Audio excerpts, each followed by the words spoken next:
Alright, hey everyone, this is Ash. Welcome back to The King's Speech. So I decided to make today just a Battle Angel Alita triple feature.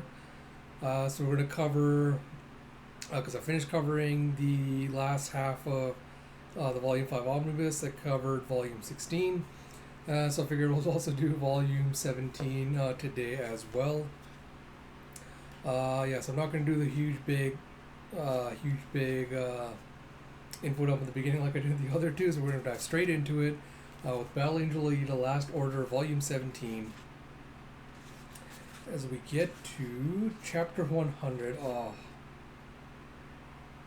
this is not a great beginning, I have to admit. To be a pervert. And we see a blam blam blam blam, as you see all the bullets that Zazie fired just punching holes in the walls. You have, hey, the barrage stopped. She can't be out of ammo? Like, isn't a barrage like that reckless if you're low on ammo? It's like she must have a plan. She's using herself as bait in a trap. This is the end game. And you see Zazie just doing inventory. She goes, rifle, 10mm automatic, shotgun, grenades, mines, all out. 3 25mm grenades, 2 revolvers, 5 bullets each, 3 hovering smart fuse missiles. And 30 meters of det cord placed around me. I'll bring him down the next time he gets close. You see detonation cord generally used for demolition. It's a flexible tube filled with plastic explosives in a metal liner. You have an, ooh, are you finally out of ammo, dearie? And you see in the smoke, Rakan's weird ass, shadowy jumps. He goes, now is my chance. It's probably what you hope, I'll say, just before leaping in, but too bad. You see a vish vish and a crick as Zazie's, as you see like these invisible wires grabbing Zazie's gun out of her hand, and they're getting sliced. And you see and you see as she's jumping up, you see all this wire kind of looping around her. You have an ooh, you have a kaboom and a whoosh as you see Angel Alita still, up on a little pedestal area. And you have an all or nothing play, and then an unexpected reversal. A 2-year-old has beaten a 100-year master martial artist. Without his rival Tunpo, this man has monopolized the title of strongest. Are we witnesses to the end of a legend? And we see Toji's fist kind of like finally twitching one of the fingers. And you go, fuck, they keep showing the others! So it's because it takes training to appreciate Zazie's combat. You have, hey, don't break it. And you see, oh no! As we go back to the Zazie fight, and you see she's been wrapped up in some wire. By Rakan. I guess I couldn't hog tie you, but bondage play is mighty fine. And Zazie's trying to aim her gun out of fire. Pony manipulates the string so she flips her upside down so she shoots into the air. It's like, shit, her last grenades! Jeff, this monomolecular wire. Did you steal it from our bunnies? You have Rakan going, correct! There was a wire tied to the first string I threw. Using that as an anchor, I've been encircling you. I guess your smokescreen backfired. Ooh. And she's like, you deserve some credit for trapping me, but you're still gonna die. And you see Rakan being like, good, I like your fire. And you see, as he pulls on the wires, ooh, and he slices Zazie's legs into 4. Yeah, that's one. He's like, Captain! It's like, I can't watch. And Gigi's like, don't look away. Zazie's plan is still in progress. And you see as her leg falls down around her, she goes, let me warn you, you don't have the time to torture me. Where do you think those grenades are going to fall? And he's like, huh? He's like, no way! He looks up into the air. He's like, she couldn't have controlled the trajectory, firing from that position. And she goes, I was waiting for you to stand still. It's called MRSI, which is multiple round simultaneous impact, computer-controlled artillery fire designed to attack a stationary target several kilometers away. And she goes, a technique to fire at different angles so the shots arrive on target at the same time. Rakan's like, you're bluffing. If it were true, you wouldn't need to tell me. He's like, well, those floating things are a concern. Even if it is a bluff, I better be careful. And he tosses the rings into the ground. He sort of gyrates like a snake and goes, I'll retreat underground for a while. I'll take care of you real good after the explosions. And you see a boof. And you have a click and a blam. The hell did she do? You see, she retracted the explosive wire before she got entangled, but but losing her right leg was major. Why'd she escape right away if she could? You see, the explosive wire was a trip for Rakan's supersonic attacks.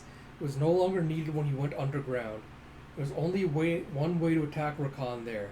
If she set the hovering missile fuses on delay, and you see a whap. As he does, he's got a little timer on the inside of her jacket as she goes, deploy bomb shield. And you see the 3 missiles firing into the ground. You have a boom. As he's just like this giant explosion. You have the warhead will penetrate the surface and detonate deep underground. It's a bunker buster. You see a flash and a kaboom. As Rakan gets sent flying out from underground with a hya, and you see the 3 grenades coming into land to strike on him. You have and now the MRSI. It's like they missed him, but this was Zazi's plan. It's like he can't move at supersonic speed, and he can't go underground. She can now shoot him at point blank range. So you see her filling out a pistol, aiming at Rakan, who's got like this giant piece of rubble right behind him. Or no, sorry, I thought there's a piece of rubble behind him, looked like the moon, but you see as he's falling down, she's aiming through, you see the shot through the barrel of the gun. She fires off a shot. She goes, I was a bit surprised, but this is no problem. Looks like that's her last gun. He's like, huh? Huh? And you see that there's 2 bullets being fired. There's like one bullet behind another like a shadow. But magnum bullets are slower than rifle bullets. And so he does a double bullet pierce. And as he cracks the bullet's casing open, you see a as a bullet crushes through his fingers anyway. And blows off both of his arms. It was my depleted uranium fingertips. How? And you see Zazie letting off a few more shots as she blows off his legs as well. But you have a yeek! He goes, you're quick to react to the concealed shot, but these are osmium bullets with titanium nitride jackets. You have osmium as an element with atomic number 76, the densest of all naturally occurring elements and very hard. A rare metal, it has a high melting point and is difficult to work with, and is thus expensive. Osmium tetroxide oxide in air is toxic. And Jeff, she did it! Osmium bullets? Each one cost my entire salary. And you see Gigi going, heh, Zazie splurged. As Rakan's like, I didn't know such bullet existed. The world of firearms is deep. It's like, but I have a supersonic butt! He tries to flip over and attack her with it. Oh my god. Honestly.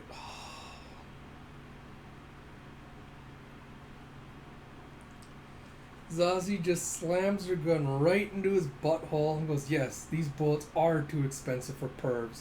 And she fires the shot right through his asshole. Goes right up to his body, heading towards his skull.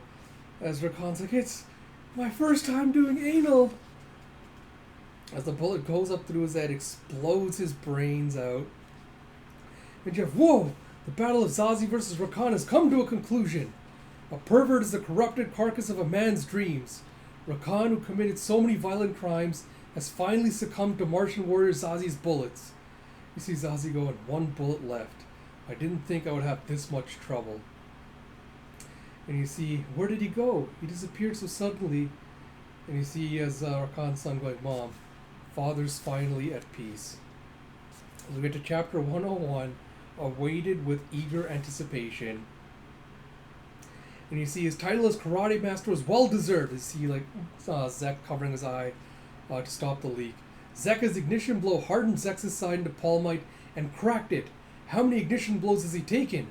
It's like phase transitioning my strike energy to a counterattack. I was surprised by your flexible approach. But even the newest Physiroid body can't completely absorb and neutralize my strike energy. You're so energetic that it took a long time for the points to cool off enough to set. And you see a blam and a swing as there's an explosion outside of half of Zex's face, and you see him being swirled around by the energy imploding from the inside. And you have a boom! Jeff, Professor Zex exploded! He almost had Zeka cornered, but the difference in experience was too great. Zex's fans are weeping. You have a guy with literally 666 tattooed on his head. And Zeka's like, Feh, I went all out against a kid. This is embarrassing. You see a tiny plep as a mini Zex then does a Herzaheon as he puts his hand on Zeka's face. He's like, huh? That felt kind of nice. He's like, you're the shrimp on the kid's shoulder. And Zex is like, damn, it didn't work. It ain't over yet, you bastard. And Zeka just kind of flicks him over. It's like, I don't play with dolls. And you have Yanni going, the subunit survived. He's like, old man, what's this? And you see Mini Zex has a biochip installed like main Zex, mirroring and continuously synchronizing sensor data. When something happens to one, the other functions as a backup. And you see Zeka just tossing it towards Yanni, who just catches it in a net. He's like, I see. He goes, fix your body and come back. I'll take you on anytime. And you say, whoa, the battle of Zazie versus Rakan has come to a conclusion.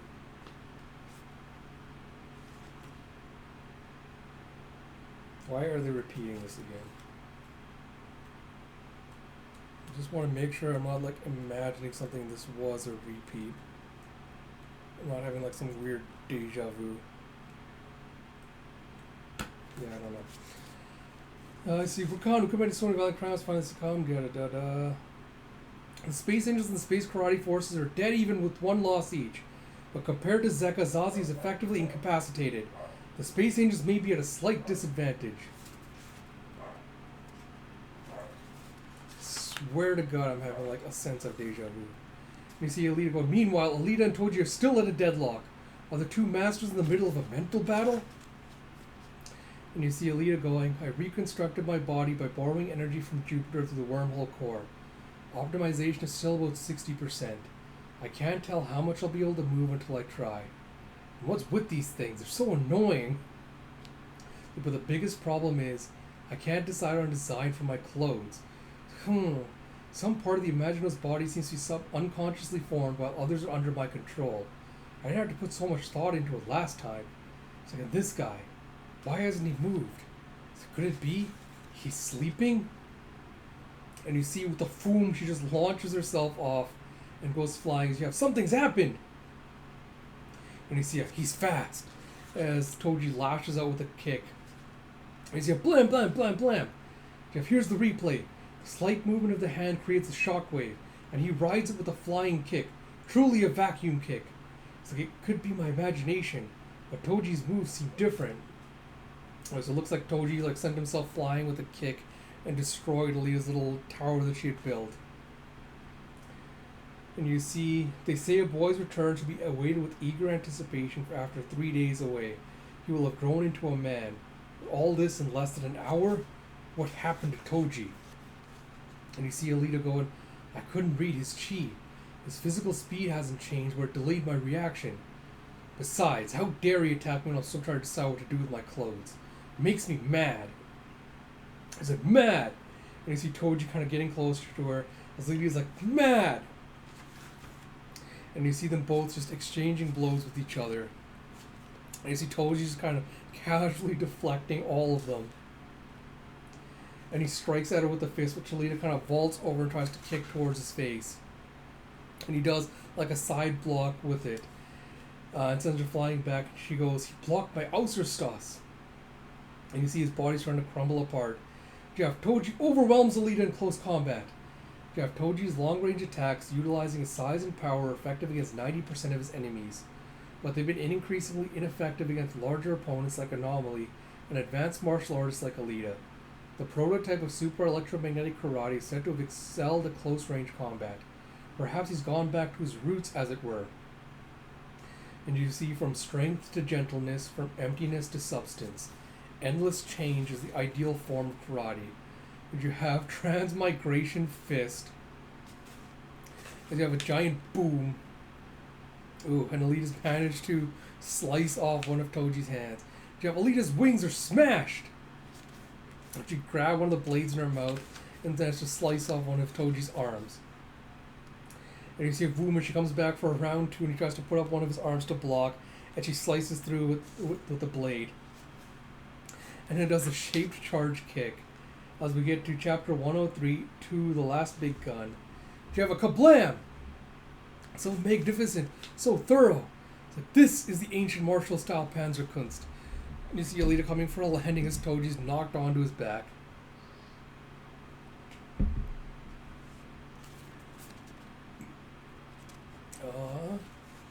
And you see Tomb as one of the wings that got sent flying high into the air, comes landing back down as a blade, It lands directly on Toji's head. You see, the clash between these two that continued since Leviathan 1 has finally come to an end. She severed both arms in a counter, then a shaped charge kick to the head, and a blade to the face for good measure. Toji must be dead. And he looks back in surprise with a huh and a what? And you see an arm coming up and just grabbing both of the blades with a finger. What in the hell? Alright. So that's not Toji-san. Like, you see an ethereal arm that kind of solidifies as it takes the blade out of his head. You go, what? What? An arm sticking out of Toji's face? The arm just crushes the blade. And you see a figure rising up and going, that's enough! Shit. Oh, Lord, you have Namo Amida Buddha. You have Toji's... Oh, what the fuck was his name? Oh, Tunpo. And you see Zeka just completely shocked. He goes, it's him! Alita's like, who are you? And you see, is this a magic trick? A mystery man has suddenly appeared. And you see him doing kind of like the Buddha poses. He comes up to her and he goes, little girl, you're tough. I am Tunpo. I dabbled in karate a while back, but I became a monk. This one is my student. Still a little green, but he shows promise. Can you please spare his life? And Alita's like, he's unscarred. Did this guy neutralize the shaped charge kick? And you have Hopper going, there's no mistake. It's Tunpo, the founder of Super Electromagnetic Karate. He was part of the original Space Karate Forces team that Toji applied with. He's registered as the final reserve member. So Body's like, no, it can't be. He's supposed to be dead, isn't he? He's like, are you alright? And Body's the one I feared wasn't Cerula, or Zeka, or Alita. It was Tunpo, and the technology inside his body. And you see Zeka with his fist just slamming down. He goes, Tunpo! And you see Zeka's rival and the last big gun of the space karate world, Starfist Tunpo. We don't know how, but he's in the finals. Alita just gets all excited. She takes a battle pose and starts bouncing and goes, which means you're gonna fight me instead. And he goes, you seem to have some complicated karma. He's like, I know. If you can land one blow on, you go, ah. And you see a tuck as the sword goes right through the middle of his head. And Alita just slices through him with the blade. And he's like, wait, what a surprise, I lose. And you see him just smiling, no mark on his face. And he's like, but I got him. It's like, you beat me. We old geezers should retire and let the young ones fight. Don't you agree, Zeka? And Zeka's like, defeated by a little girl, you've lost your touch, Tunpo. Besides, I thought I killed you. How'd you come back out of nowhere? He goes, circumstances forced me into this troublesome form which flits between dimensions. You only crushed my empty shell. My soul transferred into your body. And when you pushed Toji's back, I transferred into his. It's a tricky business. And we're almost, are you following this? And Hopper's like, I don't know, but he doesn't seem to be a ghost. And embodies like his quantum existence probably became unstable, and he slid into an adjacent dimension. That technology is incomplete and dangerous. And Alita's like, so you were the one inside Toji? She's like, Toji lost consciousness in your attack. Any movement he made was as a result of my thoughts. The karate he's practiced over the years recreated my moves, although clumsily. You gotta hand it to him. And you're amazing for breaking through. And he's like, naturally. The times are a-changing, don't you think, Zeka? And Zeka's like, I'm tired of this talk. I don't care about winning. I only want to fight you, Tunpo. It's like, I thought so. I guess you can't rest until we do this. And Zeka goes, I've learned the dragon slaying technique, just as our master instructed me to. Now show me your tiger killing fist. And you have Zeka ignores Alita and challenges Tunpo. What about the finals? And Yanni's like, you can't be serious. Zeka, don't do it. He goes, sorry, old man, but I staked my whole life on this. Now won't you all die for my dream? Oh, he's like, what a troublesome dream. And you see him body going, prepare to fire the sword of Damocles. Target is Arena 5. You have Roger, entering Sword of Damocles firing sequence. He thinks back to Arthur telling him there will be a catastrophe if you use the Sword of Damocles. And he goes, I must use it now. I'll wipe Tunpo, Zeko, and Alita from the universe. And you see Tunpo going, Zeka, it's a real shame. And he starts crying as he goes, you're blessed with so much talent, yet you could never tear yourself away from the path of carnage and destruction. It goes, very well, I'll take you on. Blind, deluded obsession and all. Come at me with all you've got. Oh, I love Tunpo. And you see Alita's being dragged back into cyberspace again. She goes, something's coming from far away. You see Alita senses the activation of the Sword of Damocles through Fata Morgana. She's like, we're in danger here. And she hears, I know. It's like, you. It's like, I know what's about to happen. And I see Tunpo meditating as he goes, I saw the future a long time ago. These Zot finals, at this rate everyone in Katheris will die. Dear Buddha, perhaps this is fate, but I'll use what power I have left to fight against it. And she goes, who are you? He goes, like I said, I used to be a karateka. Now I'm just a monk. And you have Zeka going, eat this! Dragon slaying bone crusher! And you have Embody going, fire the sword of Damocles! And Tunpo does Void Fist. And you see just this bright, bright light inside the arena. As we get to chapter 103, Midnight Sun, you have Zeka initiated the Dragon Slaying Bone Crusher combination. To feint a low kick with the outside edge of the foot. The target was Tunpo's knee joint. A feint but still deadly. Tunpo defended with a knee block using electromagnetic defense. Tunpo could have dematerialized like when he evaded Alita's blade attacks, but to force Zeka to complete his dragon-slaying bone crusher, he would have to take on the full combo. And there were things he could only understand through contact. And he's like, is this joy? There's no hate or rage or sadness, just simple, innocent joy, like a toddler's unbridled delight at being able to walk on his own. He masters these techniques for mass slaughter and people underestimate him, but you really just want to express your life to the fullest. Zeka, my dear rival, I was always jealous of your talents. I envied your ability to rationalize anything away as part of a man's dream. And you see Zeka's 3 low kicks came in a flash. Tunpo barely managed to block all of them, but the clash liquefied the ground into boiling soup. Energy forced Alita to move away. Tunpo's body floated in the air and he lost his balance. He struck back with his left fist. And you see Zeka just blocking with one arm as he fires the other and goes, eat this! Dragon-slaying bone crusher! You see, while Zeka felt joy, it meant fear and death to everyone else. The antimatter fist closed in. And you see Tunpo just going, Void Fist. And you see a boom as there's just this gigantic shockwave radiating out. You have a giant boom! And you see Tunpo just blown back from the explosion as he goes rolling. And he's like, we're alive! He successfully neutralized it! It's like, in a way, for the time being I've kept him from committing suicide using his antimatter fist. But I only half succeeded. And you have Body going, why did the Sword of Damocles activate? And you see Zeka going, Tunpo, what the hell did you do? And you see that Zeka's arm is missing from the elbow down. And you see a giant flash in space. Just so bright. It's the end of the world. It's like sun at midnight. And you see the explosion 806,000 miles away was an antimatter annihilation reaction, according to spectral analysis. And you have a body going, is the Sword of Damocles system safe? So all 4 satellites have been confirmed. You see Tunpo going, I was hoping to kill 2 birds with 1 stone.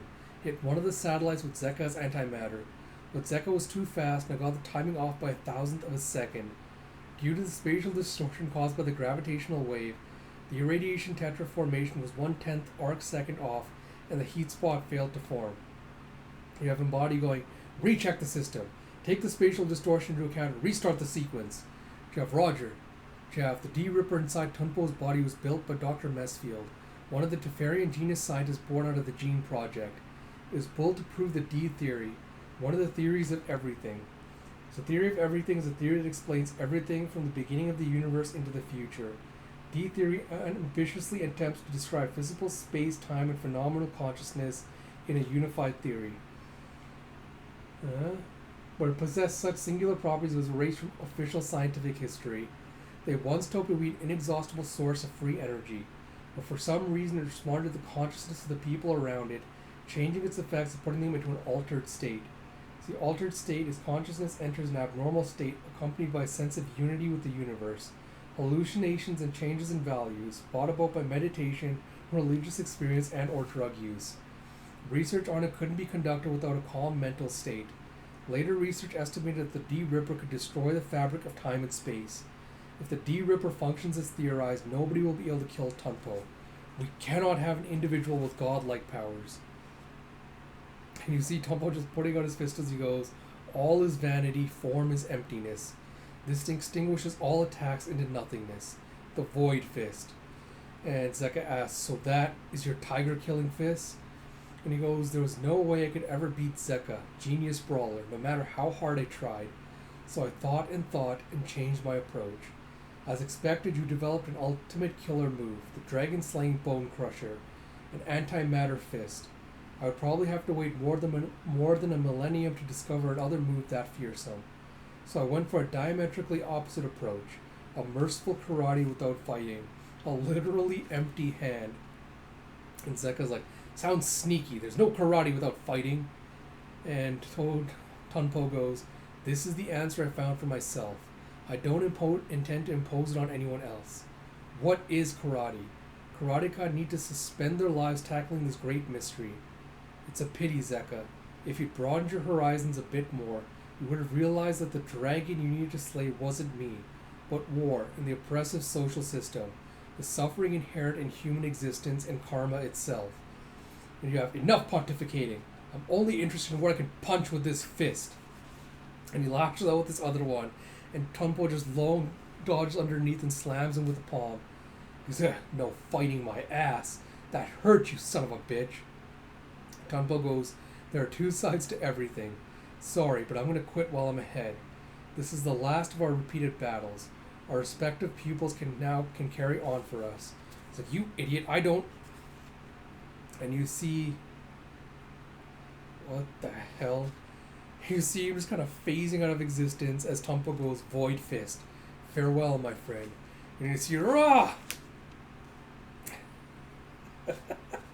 As you see, Jekka's just launched into space somewhere above some colony, and he just slams into the ground.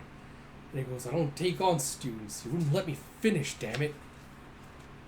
You see, Zeka's gone, and the Zot judges have come to a decision. They've accepted Tunpo's resignation as the last of the karate forces. The Space Angels win! You see Alita going, we did it. Lu, Ping, Strula, we won. You have mission complete. We did it, Alita. You have defeating aberrant monsters, combat masters, and super weapons. The first ever civilian team achieves victory. Today's a day for the history books. Is he back on the scrap gear to Koyomi's going, yes, easy money.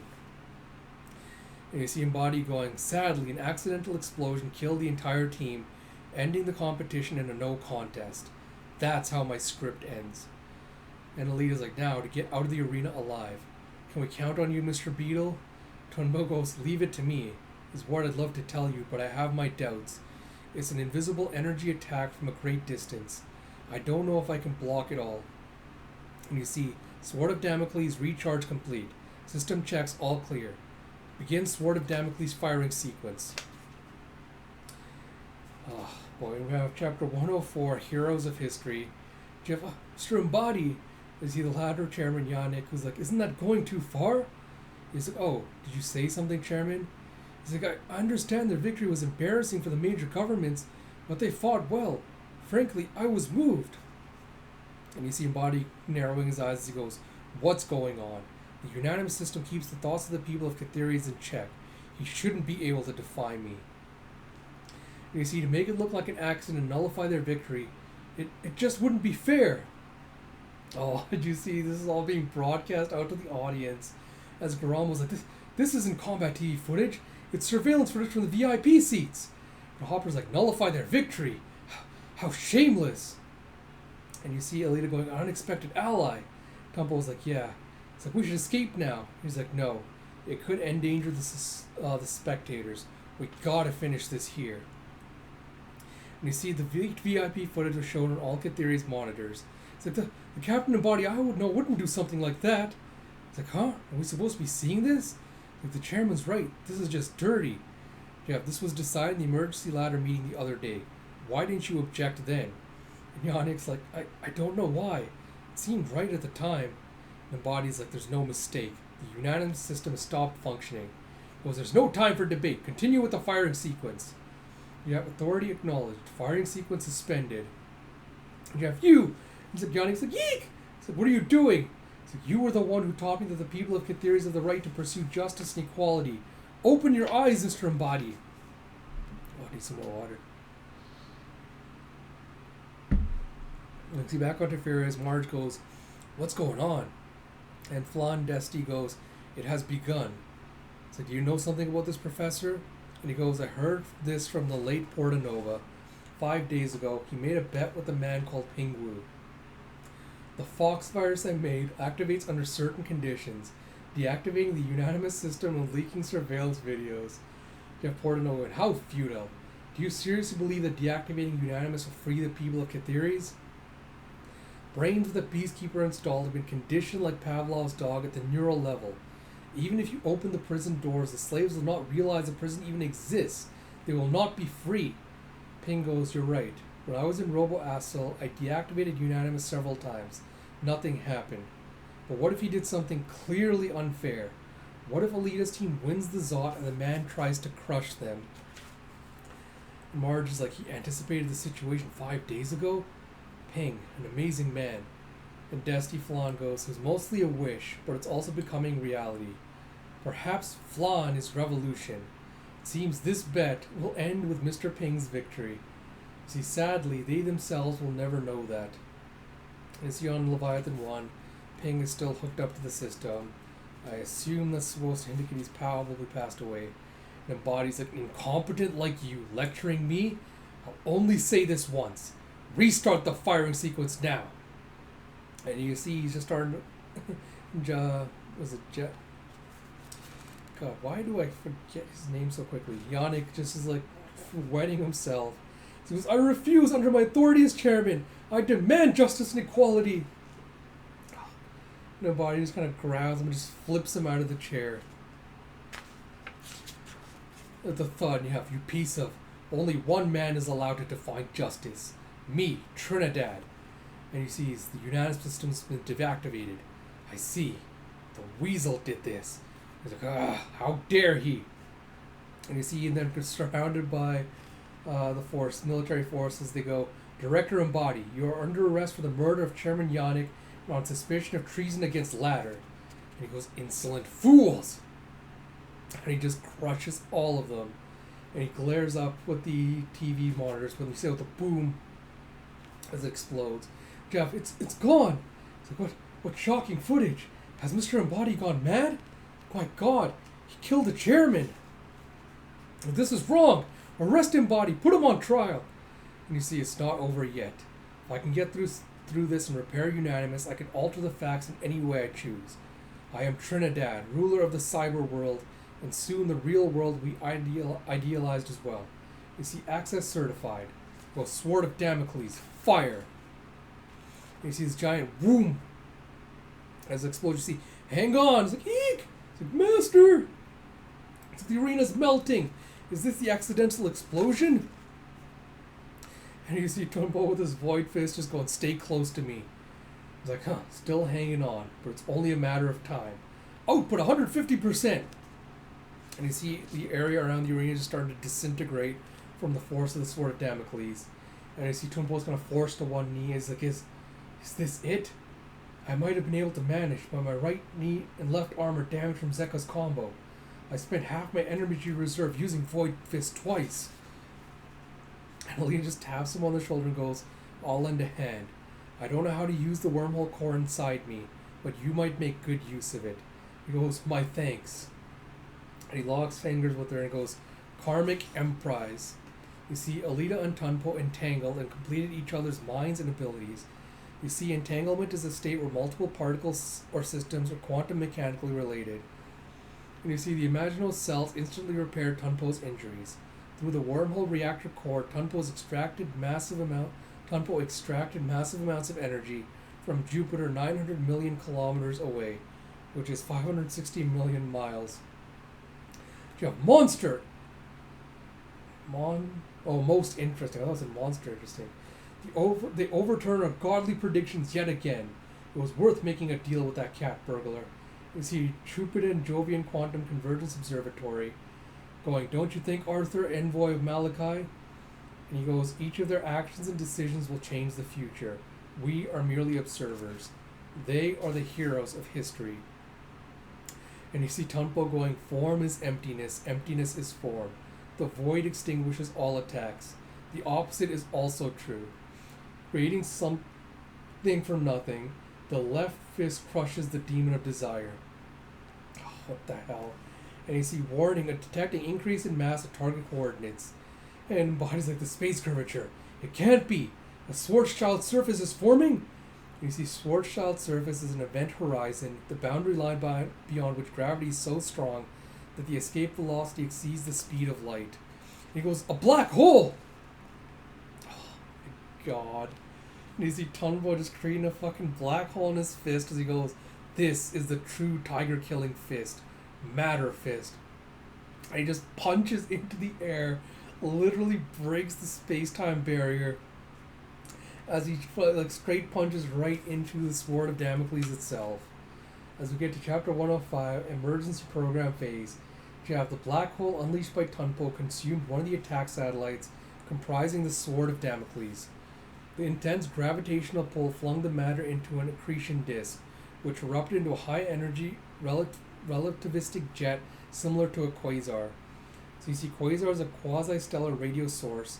Tidal forces break down the material in the accretion disk surrounding a black hole into subatomic particles, and the intense friction turns them into super hot plasma. Of the gross weight of the material, 60% escapes in a relativistic jet, erupting perpendicular to the disk and as radio waves. And you see the support satellites melted like candy in the jet and exploded. The black hole then disappeared into hyperspace. You see OAI-3 destroyed. Escort vessels 74 and 77 are silent. OI-84 destroyed. O-81 damaged. And body's like, I can't believe it. You see OI-81 destroyed. Sword of Damocles is inactive. Begin emergency program phase 4. And then you see it's time to pay for your sins. You have Tunpo. He goes, the angry Catherians are rushing to the shuttles. Your pet New Order soldiers are on their way to arrest you. Buddha save you. This is karmic justice. And your body's like, so what? I am Trinidad, the Superman. Throwing thousands of riffraff at me won't make a difference. I realized on icy Pluto, the lost and ignorant masses need a Superman's total rule. And Tunpo goes, I'll be leaving this dimension soon. But first it seems I must pluck this conceit from your mind. Your body's like, no, stop! Tunpo just lashes his fist through Embodies mind and rips out 3 biochips. And you see Embodies kind of like electronic form dissipating. As he goes, go back to being a regular man. To believe you could transcend humanity using what you stole from others, you need more training. With full foom as he crushes all the chips. And you see, gah! As back in his regular human form, Embodies just spitting out blood. He goes, these fools can only judge the morality of what's under their noses. Without Trinidad, the world will plunge into chaos. 100 or 1,000 years from now, what I did, what I tried to do, will be vindicated. Mark my words. And then Tunpo goes, looks like I'm exhausted my energy in this dimension. So, and Alita asks, are you going to die? He goes, no. I'm going to a different dimension where time and space have no meaning. Alita's like, that's very zen. He's like, don't force yourself to comment. And Tunpo's like, thanks for everything. And he goes, in return, I'll take this with me. As he takes the subconscious manifestation of colonal pain. He's like, let me go. She's like, colonal pain? He's like, how did you? And he goes, strongly visualize malignant thoughts take on lives of their own. Imagination was a privilege given to humans, but it's a double-edged sword. When I became like this, I trained to control my imagination. After all, imagination can even change reality. And Alita's like, imagination? Control? And he goes, there'll be plenty of hardships along your way. Stay strong. And she's like, thanks. And he disappears into the other dimension. And we pick up back in the melted ruins of the arena. Zazi's like, it stopped. That was really close. So where did that monk go? And Alita's like, he's gone. And Deckman's like, Master! It's like, looks like everyone's safe. You see a Thumina, oh! It's like, suddenly we're in zero gravity? It's like, emergency program phase 4 initiated. The onion frame will be purged from Catheres. Please head to your nearest escape pod immediately. And you see the little onion top on that gets ejected from it and starts blasting off. You have Arthur, what's going on? He goes, this is very bad. Your body had installed a forced purge program. A sudden weight shift will sink the orbital elevator. And you see the onion frame was built for Zot, so it was designed to be disconnected from Catheres in an emergency. Since Embody had programmed an automatic purge and the Sword of Damocles was destroyed, the safety procedures were bypassed, endangering the orbital elevator. Jeff, there goes the onion frame. You see he's trying to get away. And you see, gah! As you see a gravity slam down, you have, oh no! Everyone grab onto something! Excuse me, throat's running dry. You have an eek! As you see, gravity's also starting to act up on Tefares. You have thunder? He's like, hey, what's that? What the hell is going on? You see a bunch of explosions there. Oh, okay. So it looks like little anchor cables are holding up Tefares, all slamming into the ground. Koyama was like, how? That'll leave a bump. He's like, are you okay, Mr. Vector? He's like, yes. He's like, look, no way. He's like, Tefares is falling. As you see Tefares started falling to the ground, smashing into it. It's like, oh, it's like, are we going to live? Dear God. See, the sky hook, the joint between the orbital elevator and the orbital ring. If Tefares hits the ground, it could destroy the entire orbital ring system. So Malachi did everything it could to stop the sinking. It accelerated the superconductive fluid inside the orbital ring, offsetting the load on the skyhook with centrifugal force. And you see an irk! The weight shift also affected the orbital elevator on the opposite side. And you see the Indian Ocean. The marine city Nezer rose out of the water. What the hell's going on? So you see... Okay, so you see that Tefares is about to smash in the scrapyard, and it just barely managed to stop. With just the tip touching down. And Koya was like, it stopped? And you see Tefares avoided a crash into the surface. And he's like, oh, good. Arthur was like, there's another problem. The onion frame used up its rocket fuel and was flying by inertia. It will hit the moon's surface in 10 hours, 33 minutes. So that's plenty of time to evacuate the onion frame. But there are multiple large colony cities at the projected impact point, including Ptolemais.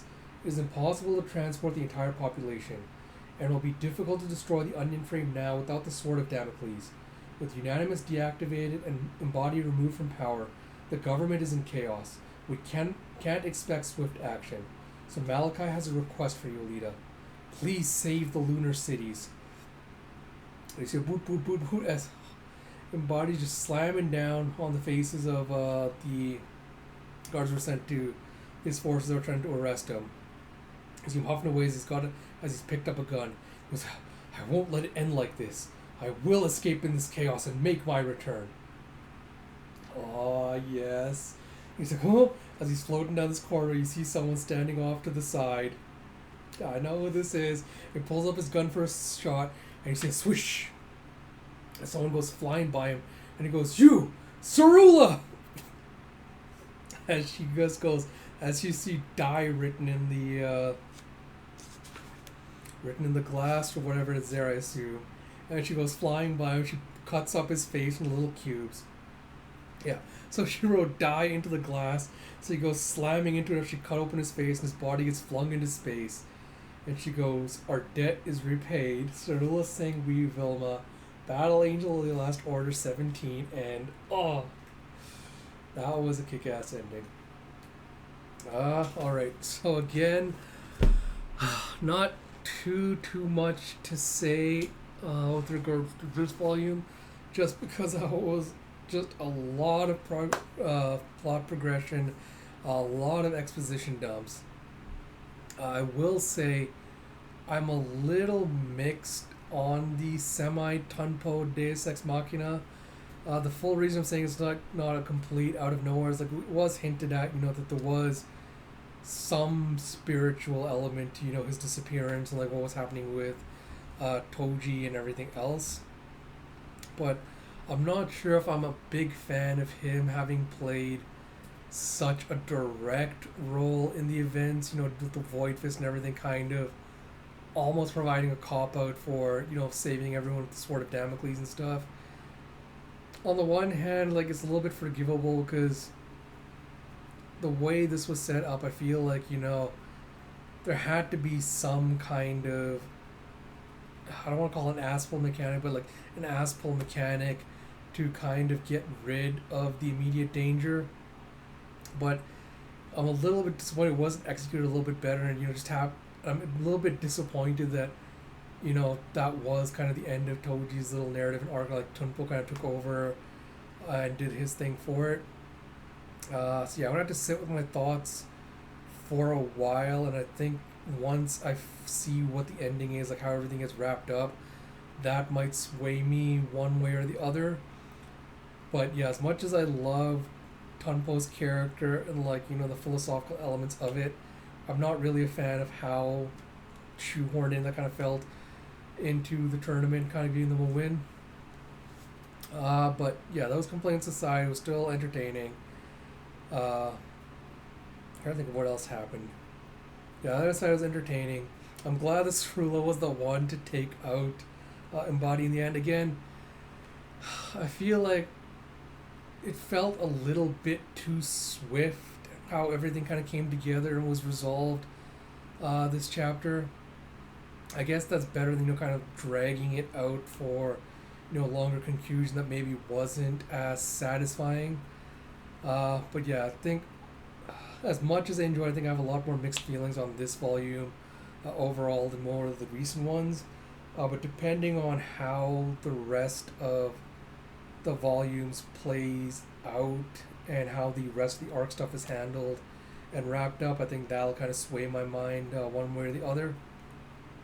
Like I mentioned a couple of the other videos, I'll do like a big Battle Angel Last Order like review at some point once I've had a chance to kind of like go back, reread it, make some notes on things on it, what I want to talk about specifically, because there was just a lot of content to cover, so I do want to do it justice in a review and not just kind of go on half-formed thoughts. With that said, I hope you all enjoyed the Battle Angel Triple feature today. As always, if you like my videos, please do like, comment, subscribe, all that good stuff. So there is only going to be 2 more volumes to get through before we wrap up the series. So look forward to that. Probably tomorrow, barring any unforeseen circumstances, we'll wrap this up. And after that, I'll come up with a plan for what the other series I'll be tackling and what order I'll be tackling them in will be. Probably gonna do Lazarus and Monsters. I think are my 2 priorities right now. So probably going to be looking at doing Monsters this weekend once I catch up, because that's just a single volume. And then probably after that, either this weekend or maybe the next, I think Lazarus will be the next priority once I refresh myself on memories of that. But yeah, I'll hopefully do a channel update at some point this week as well with plans and stuff like that. Let's look forward to that. And until next time, this is Ash. Talk to you all later.